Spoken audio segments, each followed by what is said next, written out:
I still remember the way the bank teller smiled when I handed her the final check, a lump sum payment for $62,000, scraped together from my savings, my emergency fund, and a low-interest personal loan I'd taken out just to finish the job.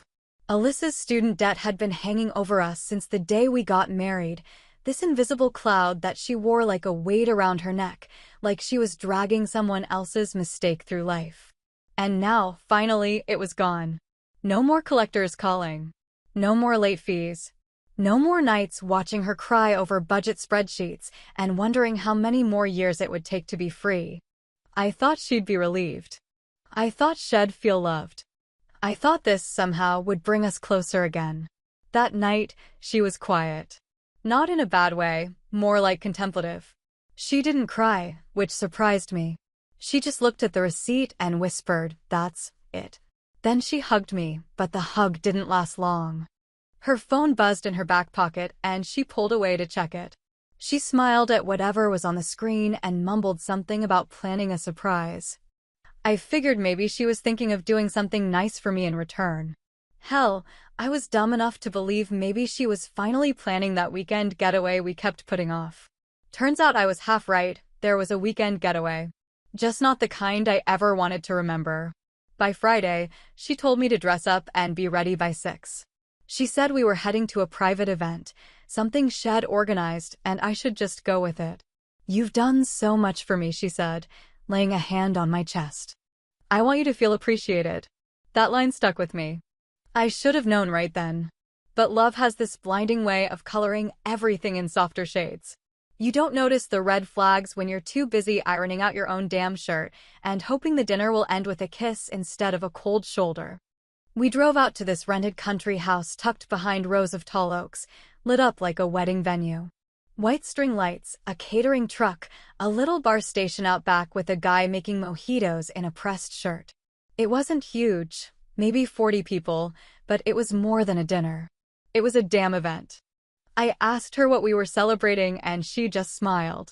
"You'll see," she said, and disappeared into the crowd. The first person I saw was Jake, my best friend since junior high. We'd been through everything together, breakups, job losses, even the time I almost got arrested in college for taking the fall for a party we both hosted. He had a drink in his hand and that trademark smirk, the one that used to mean I've got a story that'll knock you flat. Only this time, it looked different. Almost smug. He slapped my back like nothing was weird. "Glad you could make it, man," he said, and walked away before I could ask what the hell was going on. It happened about 10 minutes later. Alyssa tapped a glass with a fork, real cliché stuff, and stood on a little makeshift stage next to Jake. Everyone went quiet. I was still halfway through a drink someone handed me. And then she said the words. "I want to thank everyone for being here tonight," she began, her voice carrying across the lawn. "This isn't just a party. This is a celebration of new beginnings." She paused and took Jake's hand. "Tonight, I want to share our engagement." For a second, I thought I heard wrong. Maybe she meant someone else. Maybe she was drunk. Maybe this was a prank, some sick twisted joke they cooked up for laughs. But she held up her left hand, and the ring glinted in the floodlights. Jake kissed her on the cheek. People clapped. A couple of people turned and looked at me. I just stood there. She looked right at me then, me, standing there like a damn idiot with a plastic cup of whiskey in my hand, and she said, loud enough for everyone to hear, "I'm sorry, Ethan. But you were just a stepping stone." I don't know how long I stood there, but the clapping died out. Someone cleared their throat. Jake looked down at his feet. Alyssa had this cruel little smirk on her face, like she was proud of herself, like this was some kind of karmic triumph. My mind raced. I thought about flipping a table, punching Jake in the mouth, screaming at the top of my lungs. But instead, I pulled out my checkbook, yes, the same one I used to pay off her loans, and calmly walked over to the caterer's table. I asked the lead if they had been paid in full. He said no, just a deposit. I nodded, scribbled out a check, and said, "This should cover the rest." Then I handed it to him and walked out. Just like that. I didn't slam the door. I didn't make a scene. I walked to my car, got in, and started the engine. Behind me, I heard Alyssa calling my name. First soft, then louder, then screaming. She chased me to the parking lot in heels, yelling that I couldn't just leave like that I was making her look bad. I didn't look back. I didn't need to. But I do remember the last thing she said before I drove off. "You're going to regret walking away from me." And maybe I did. For about 5 minutes. Then I realized something. No, Alyssa. You're the one who's gonna regret it. There's something strange that happens when you stop explaining yourself to people who never listened in the first place. It's like walking out of a room where someone's been shouting for hours and realizing, suddenly, the world outside is completely silent and you can finally breathe again. That's how it felt when I packed my bags from the house I shared with Alyssa for almost 6 years. I didn't scream. I didn't leave a long letter.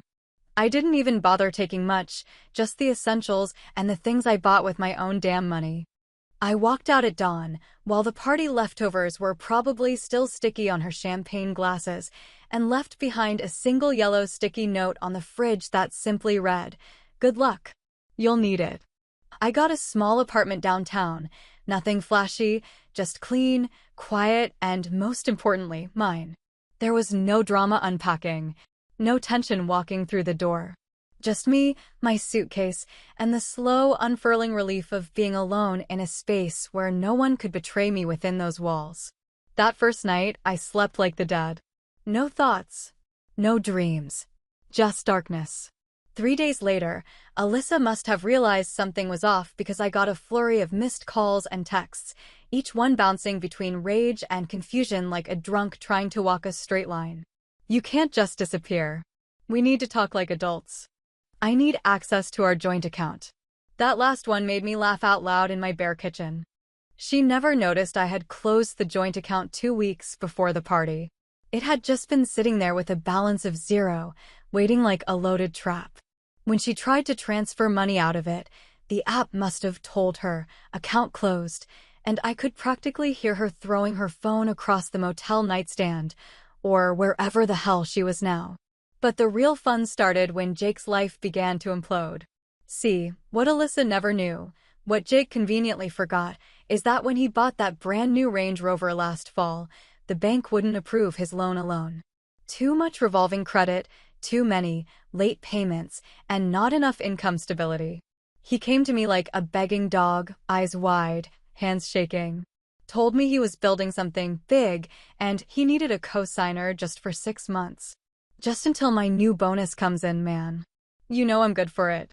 Against my better judgment, or maybe out of some sick loyalty to the past, I agreed. I signed. And last week, I unsigned. Well, not literally. But I called the bank and had my name removed as co-signer.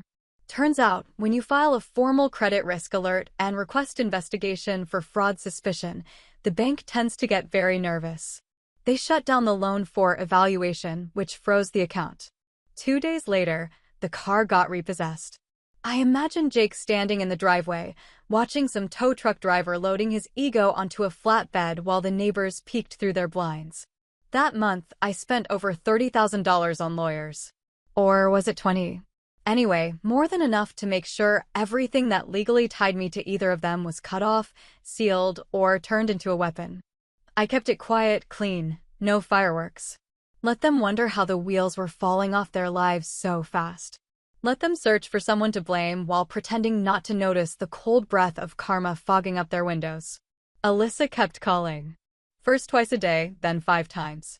The messages changed tone, some apologetic, some angry, one where she straight up screamed into the phone for a full minute before hanging up. But I didn't answer any of them. Not a word. Not a syllable. Silence is louder than screaming when someone's used to you chasing after their chaos. And I wasn't chasing anymore. I wasn't even interested in the show. The last call came around 2 in the morning. My phone buzzed on the kitchen counter where I'd left it while brewing some tea.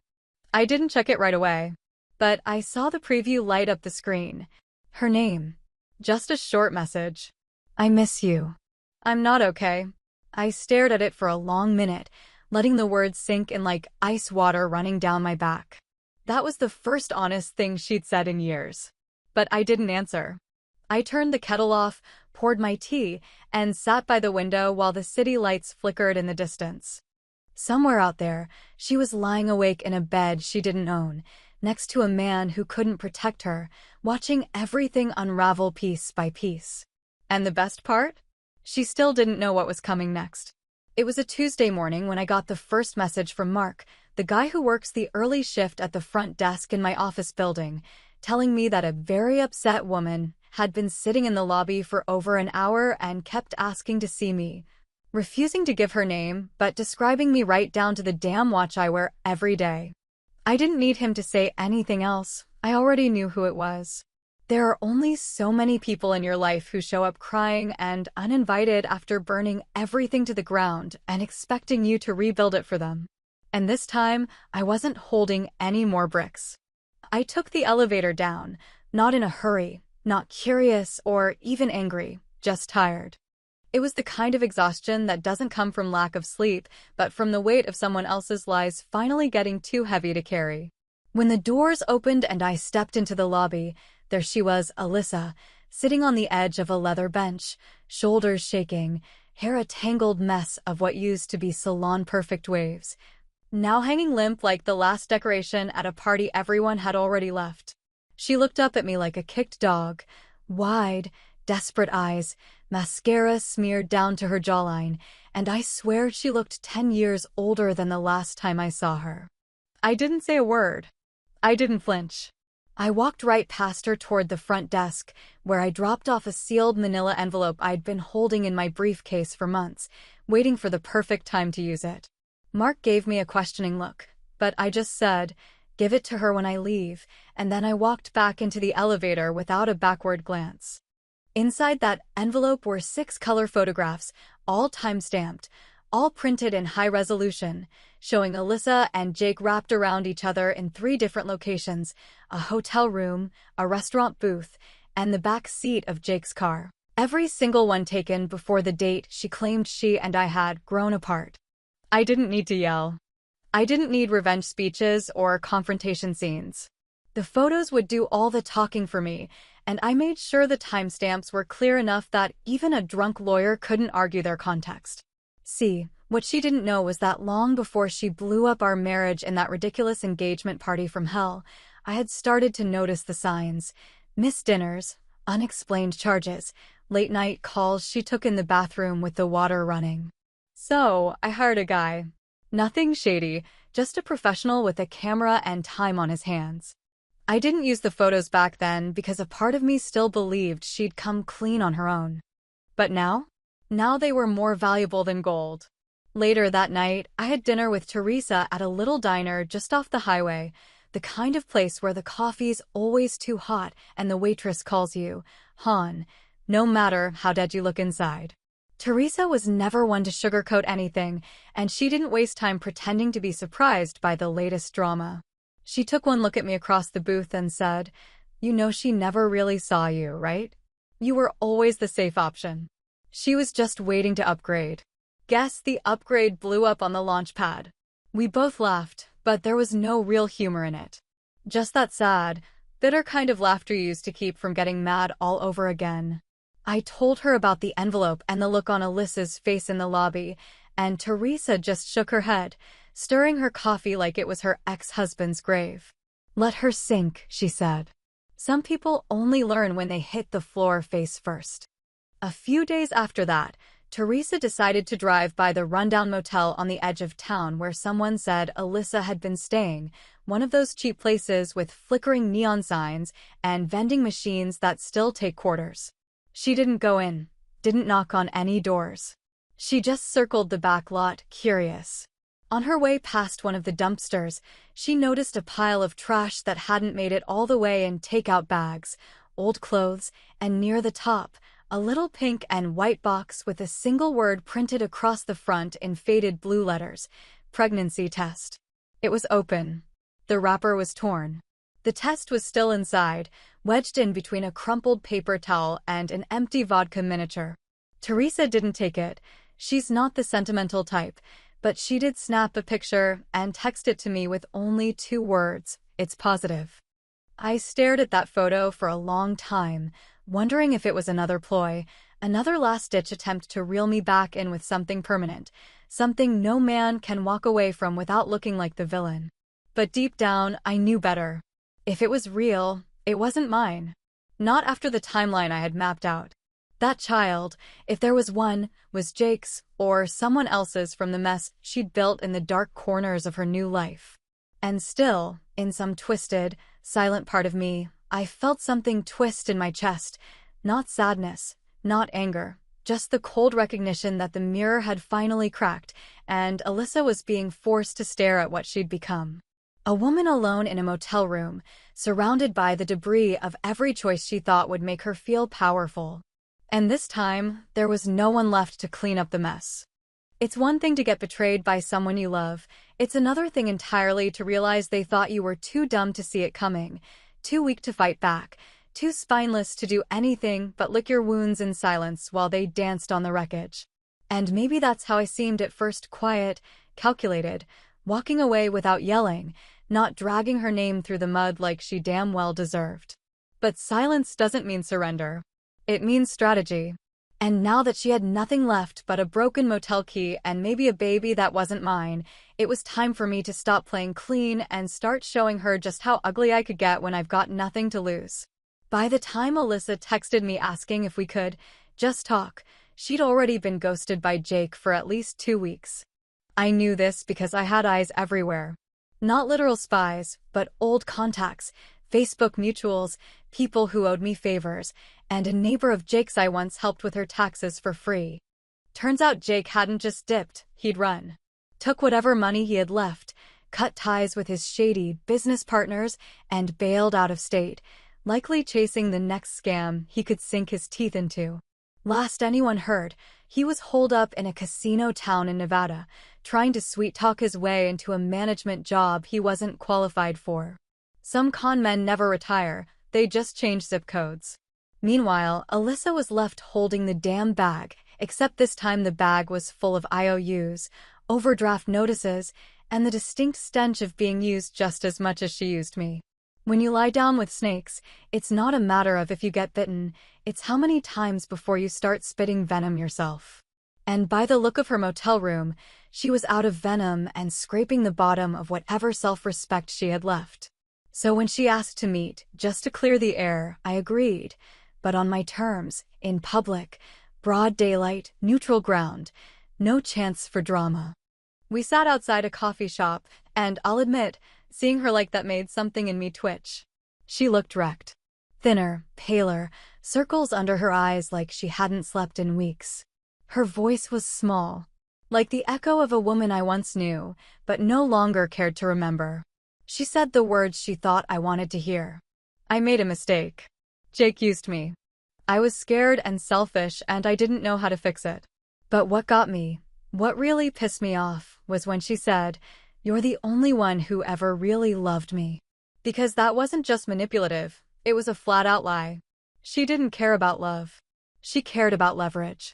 And now that Jake was gone and her family refused to bail her out, turns out lying about emotional abuse backfired when the truth started leaking out. She was trying to pivot. Trying to turn the clock back like I hadn't spent months cleaning up the mess she made with her mouth, her lies, and her legs. I didn't say much during that coffee. I let her talk. I watched the desperation slide across her face like melting wax, and I sipped my drink like I had all the time in the world. Then I hit her with the final move. "I know about the IRS," I said casually, just as she was reaching for her napkin. Her hand froze. "I know Jake funneled money through that fake consulting gig you set up for him last year. The one you told your parents was your side hustle." Her eyes widened, mouth slightly open. I leaned in, just enough for her to hear. "Funny thing is, the IRS knows too." She dropped the napkin. Her hand started shaking. "What did you do?" "I tipped them off," I said, with a smile that didn't reach my eyes. "Old client of mine works there now." Funny how small the world gets when you burn every bridge and leave your dirty laundry out in public. She tried to deny it, of course. Tried to sputter something about not knowing what Jake had done, but I didn't care. She wasn't going to talk her way out of this one. The audit was already underway. And once it got rolling, every dollar, every falsified invoice, Every shady deposit was going to be examined with surgical precision. And just for good measure, I'd made sure the house she still thought we owned together, the one she bragged about decorating, the one she listed on her little lifestyle blog as her haven, was sold out from under her. Legally, it had always been in my name. She never checked the paperwork. Never thought she needed to. After all, why read the fine print when you assume the other person's too nice to screw you over? I sold it to a friend of Teresa's for under market value. All cash. Quick close. The keys changed hands last week. When Alyssa asked about coming by to pick up the last of her things, I told her to call the new owner and ask nicely. Maybe they'd let her in. But the icing on the cake? The paternity test. She'd been hinting, suggesting, nudging me towards stepping up, just in case the child was mine. I agreed to a test, nodded, told her I'd be there for it. Then I quietly delayed it. Pushed it off with scheduling excuses. Because I wanted time. Time for her to stew in uncertainty. Time for her to question who would stand next to her in a delivery room if nobody showed up. She didn't know yet, but I already knew the due date didn't match up. I'd done the math twice. Once out of curiosity. Once out of spite. The kid wasn't mine. Not even close. But I wasn't going to tell her that. Not yet. She played dirty. So I got filthy. I always believed revenge was just delayed grief with sharper edges until I realized it could be something more.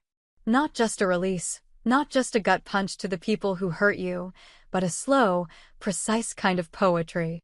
The kind that doesn't just settle the score, it rewrites the story. Alyssa wanted fireworks. Jake wanted power.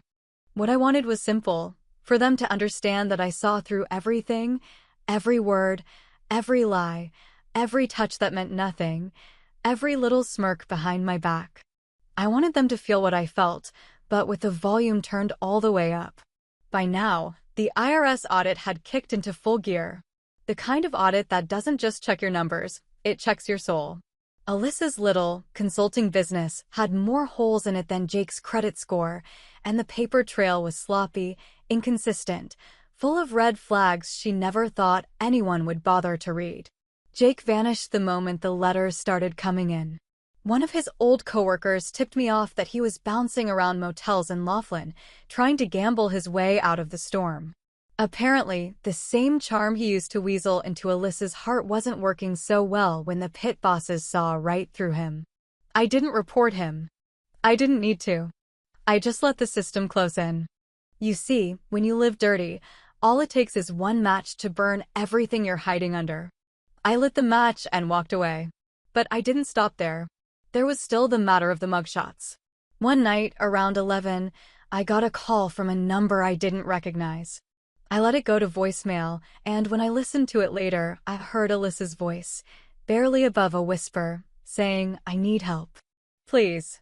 That was it. No apology. No explanation. Just a plea, wrapped in exhaustion. I didn't call her back. Instead, I posted 2 photographs anonymously on a local Facebook community group, the kind where people complain about potholes and share lost dog photos. One was Jake's mugshot from a prior arrest for disorderly conduct, the other Alyssa's from when the motel they were squatting in got raided for suspected drug activity, an unlucky coincidence, but I couldn't have written it better if I tried. I didn't add commentary. Just uploaded the photos and titled the post, "Be careful who you trust with your money." Within 12 hours, it had over 1,000 comments. I mailed Alyssa a check for $1 the next day, in an envelope with no return address. Inside, a sticky note read, "Final payment for services rendered." I pictured her opening it with shaking hands, expecting a miracle, getting humiliation instead. It wasn't just a petty move, it was symbolic. One last reminder that whatever we had, whatever she used me for, it was over. Bought and paid for. After that, I moved. New job. New apartment. Different city. No more reminders. No more familiar faces. The kind of clean slate most people dream about but never actually get. I left behind every scrap of the old life, except the lessons, and one sealed envelope I gave to Teresa before I left. 6 months passed. Then one day she texted me out of nowhere. 2:36 a.m. Same as always. I never stopped loving you. No follow-up. No typing bubble. Just those 7 words, dangling in the digital silence like bait. I never replied. Because here's the thing no one tells you when you start down the path of revenge. It doesn't always make you feel better. It just makes you feel done. Finished. Hollow, in a good way. Like finally exhaling after holding your breath for years. Alyssa was still out there, probably dragging her broken stories from one dead-end conversation to the next, trying to rewrite history in ways that made her feel like less of the villain. Jake? He'd either wind up behind bars or in a trailer park trying to sell crypto scams to old people who still fall for email chains. But me? I kept walking forward. The envelope I left with Teresa contained 2 things. One was a photograph of me and a woman, someone new, someone kind. Someone who didn't need fixing or saving or using. We stood under a tree in a park, smiling like 2 people who hadn't bled their hearts out yet. The other was a note, short and sharp, handwritten in blue ink. She doesn't know what I did to get here. Let's keep it that way. Because even though I walked out of that fire, I wasn't the same man who stepped in. I wasn't innocent. I wasn't soft. I'd learned how to pull strings, cut throats, and smile through it all like it was just business. And maybe that's what scared me most. That I got good at it. That I liked it. So no, this wasn't justice. This was art. And the best pieces? They never come with happy endings.